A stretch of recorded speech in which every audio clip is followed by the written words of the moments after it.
ఇక varicose veins నుండి విముక్తి పొందండి. ఎవిస్ వాస్కులర్ సెంటర్ ఇప్పుడు మన KPHPలో గ్రాండ్ ఓపెనింగ్ ఏప్రిల్ 4వ తేదీన. మీతో పాటు కోట శ్రీనివాసరావు గారు, నూతన ప్రసాద్ గారు పనిచేశారని చెప్పారు కదా సార్, వాళ్ళ గురించి చెప్పండి. ఎలా ఉండేవాళ్ళు మీతో అప్పట్లో? స్నేహంగా ఉండేవాడు చాలా. అంటే వాళ్ళకి కొన్ని మంచి అలవాట్లు ఉండేవి. బాగా స్నేహంగా ఉండేవాళ్ళు, సరదాగా ఉండేవాళ్ళు. నూతన ప్రసాద్ ఏమో HMTలో పనిచేసేవారు. అతని పేరు వరప్రసాద్ అసలు. అవునా? ఓకే. తను తర్వాత సినిమాల్లోకి వెళ్ళిన తర్వాత నూతన ప్రసాద్గా మార్చారు పేరు.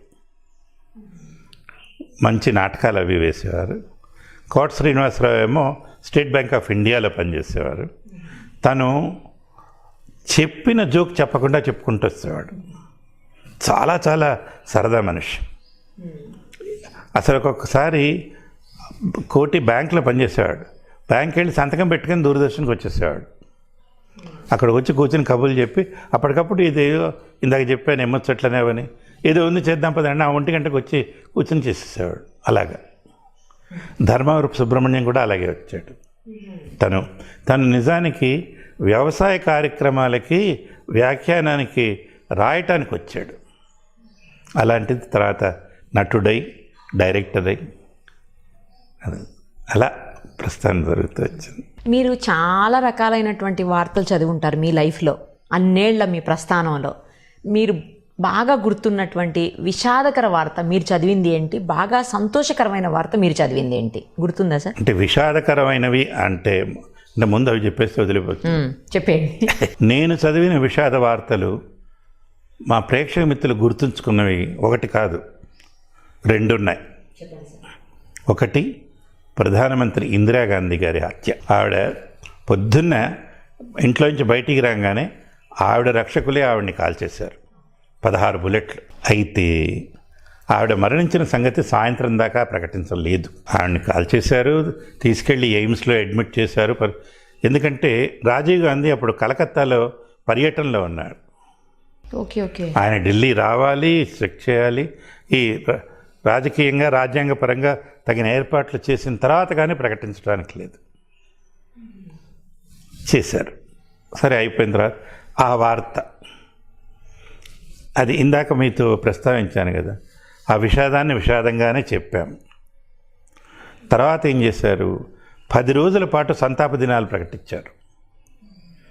ప్రతిరోజు అంటే అప్పట్లో టీవీ పెట్టుకున్న వాళ్ళకి గుర్తుంటుంది, తెరిస్తే విషాద సంగీతం, ఆవిడ పార్థివ దేహం, దాని మీద త్రివర్ణ పతాకం, వచ్చిన వాళ్ళు ఆవిడకి నివాళులు అర్పించడం, వెళ్ళటం. వెనకాల మన తెలుగు గొంతు, ఆ గొంతులో ఏమాత్రం మార్పు లేకుండా అదే విషాదం పలుకుతూ. అది ఎంతగా గుర్తుందంటే, అంటే ఇది నేనేదో నా డప్పు కొట్టుకోవటానికి చెప్పట్లేదు. చాలా చాలా సంవత్సరాల తర్వాత నేను ఇక్కడ బర్కత్పురా అనే ఒక ప్రాంతం ఉంది, అక్కడ జెరాక్స్ కాపీ తీసుకోవటానికి వెళ్ళాను. ఇది పని ఉండి ఆ షాప్లోకి వెళ్తే ఆ షాప్ అతను ఉర్దూ వచ్చిన అతను నన్ను చూసి క్యా హోనా జెరాక్స్ అంటే టైరో ఇచ్చాను. ఇంత లోపల ఆయన కూతురు వచ్చింది లోపల నుంచి. ఆ పాపాయికి 16-17 ఏళ్ళు ఉంటాయి. ఈయన పిలిచి బేటీ ఇంకో పహచాన్తే అన్నాడు. అంటే నేను గుర్తుపడతావా ఆయన్ని? అమ్మాయి వచ్చి హా పాప ఇందిరాగాంధీ మరగేసు బతాయసో ఏని అన్నా. అంటే మీకు భావం అర్థమైంది. ఇందిరాగాంధీ చనిపోయినప్పుడు చెప్పింది చెప్పింది. నేను బిత్తరపోయాను. నేను ఇన్నేళ్ళు చదివిన వార్తలు గుర్తులేవు, అదొక్కటి గుర్తుంది. అంటే ఈ ఇతను నాకు ఎక్స్ప్లెయిన్ చేశాడు, సాబ్ ఆప్నే బహుత్ అచ్చా బతాయా సాబ్ అంటే. ఇది నేను ఎందుకు చెప్తున్నా అంటే, ఒకటి నేను మళ్ళీ ఇదంతా కూడా మాధ్యమం యొక్క గొప్పతనం, టీవీ. 2 దీంట్లో నా వంతు పాత్ర ఖచ్చితంగా ఉంటుంది కదా. 2వ విషాదకర వార్త రాజీవ్ గాంధీ మరణం. తల్లి కొడుకు ఇద్దరు మరణాలని మీరే చెప్పాల్సి వచ్చింది. 2 చాలా ఘాతుకమైనవి, చాలా బాధాకరమైనవి. రాజీవ్ గాంధీది మరీ ఘోరం. అసలు శరీరం తునాతనకలైపోయి ఏమిటి ఏం తెలియదు. అటువంటిది, అది కూడా అంతే. తర్వాత ఇంకోటి ఏమైందంటే ఇక్కడ ఆర్య సమాజం అని ఒకటి ఉంది. దాంట్లో ఎక్కువగా వాళ్ళు ఈ వివాహాలు కూడా చేస్తారు. అవును. సామాన్యంగా జరిగేవి ఏంటంటే తల్లిదండ్రుల ఆమోదం లేని వివాహాలు జరుగుతాయి. దానికి ఒక పద్ధతి ఉంది, 4 రోజులు ముందు చెప్పాలి, వీళ్ళవి చెయ్యాలి, అదంతా చేసిన తర్వాతే చేస్తారు. నేను రోజు షటిల్ ఆడేవాడిని, 40 ఏళ్ళు ఆడాను, చిన్నప్పటి నుంచి ఆడేవాడిని. అంటే ఇప్పుడు వెళ్ళటం లేదు, ఇప్పుడు ఆడితే డాక్టర్లు షటిల్ ఆడాలి నాతో. నాతో పాటు షటిల్ ఆడటానికి రాఘవ అని ఒక అబ్బాయి వచ్చేవాడు. అతను స్టేట్ లెవెల్ ప్లేయర్. అబ్బాయి వెళ్ళి ఓ డాక్టర్ చదువుతున్న అమ్మాయిని ప్రేమించాడు. ఓకే. అంటే చెప్పకూడదు, వాడు వింటే కొడతాడేమో. వాళ్ళిద్దరికీ మరి దేవుడు ఎలా కుదిర్చాడో తెలియదు. రంగులు అస్సలు పడదు. ఆ పాప ఏమో చక్కగా తెల్లగా పండులా ఉంటుంది, వీడేమో చక్కగా నల్లగా ఉంటాడు. సరే, నలుపు తెలుపులు కాదు, వాళ్ళిద్దరూ ప్రేమించుకున్నారు. ఇంట్లో ఒప్పుకోలేదు, పెళ్లి చేయాలి. సరే, వీళ్ళందరూ కలిసి ఆ బాధ్యత మాకు పెట్టారు. ఆర్య సమాజ్కి వెళ్ళి మా బ్యాడ్మింటన్ గ్యాంగ్ అంతా వెళ్ళి అక్కడ మాట్లాడి అన్నీ ఏర్పాటు చేశారు. పెళ్లి రోజు నన్ను కూడా తీసుకెళ్ళారు. నాకు ముందే చెప్పారు, మీరు ఎక్కువగా అక్కడ కనపడద్దు, రేపు పొద్దునే ఏదైనా ఇబ్బంది వస్తే ముందు మీరు ఇరుక్కుంటారు. అంటే తెలిసిన మొహం. సరే పెళ్ళికి వెళ్ళామండి. ఇక్కడ కాచిగూడలో ఉంది ఆర్య సమాజ్. సరే, అక్కడ కూర్చుని వాళ్ళు కూడా హోమం పెడతారు, చేయిస్తారు, పెళ్లి చేస్తున్నారు. అక్కడ పండితుల వారు కూర్చున్నారు. ఆయన మంత్రాలు చదువుతుంటే చూసాడండి, మంత్రాలు చదవటం ఆపేశాడు. నన్ను చూసి నేను ఆశ్చర్యపోయి, ఏమైందిరా బాబు ఏంటంటే, సాబ్ కల్ షామ్ ఆప్ జో పడే అచ్చా పడేనా అన్నాడు. అంటే मैंने 10 मिनट तक देखते रह गया.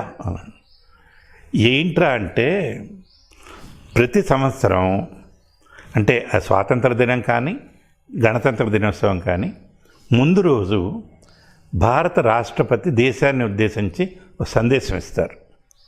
ఆయన ఆంగ్ల సందేశానికి తెలుగు అనువాదం ప్రసారం అవుతుంది. అది తెలుగులో అనువదించి చదవటం నా బాధ్యత ఉద్యోగిగా. నేను దాదాపు 20 ఏళ్ళు పైన చేశాను అది. ఈ పెళ్ళి సరిగ్గా దాని తర్వాత జరిగింది. ఆ కిందటి రోజు ఆయన చూశాడు. ఆయన అనువాదము ఆ చదవటం ఆయనకు ఎంతగా నచ్చిందంటే, పెళ్లి మంత్రాలు ఆపేసి ఇది బాగుందంటాడు. సరే, లోపల కాస్త ఆనందపడ్డాను, కాస్త గర్వ కూడా పడ్డాను. కానీ సందర్భం ఇది కాదు కానీ దండం పెట్టి అలా ఉండేవి. బాగా అంటే సంతోషకరంగా మీరు చదివిన వార్త ఏదన్నా గుర్తుందా సార్? 2 విషాదాలు చెప్పారు, ఒక సంతోషకరమైన వార్త ఏదైనా? ఈ సంతోషం కంటే ఇంకోటి పై ఎత్తులో వస్తుంది, దానికంటే ఇంకోటి పై ఎత్తులో ఉంటుంది. విషాదం అలా కాదు. విషాదం హృదయంలో చివరి మెట్టును తగులుతుంది. మనిషికి గొప్ప విషాదం మరణం, దానికి మించిన విషాదం లేదు.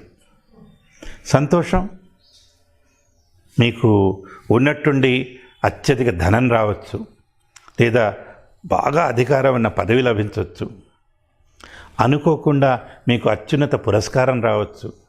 వీటి దేనికి అంతు లేదు. అంటే నేను సమర్థించుకోవట్లా, అంటే సంతోషకరమైనవి చాలా ఉన్నాయి, చాలా చదివా. అంటే ప్రత్యేకంగా గుర్తుంచుకోకపోవటానికి ఇది కారణమని. సుమన్ టీవీలో మీ పర్సనల్ అండ్ బిజినెస్ ప్రమోషన్స్ కోసం కింది నెంబర్కి కాంటాక్ట్ చేయండి.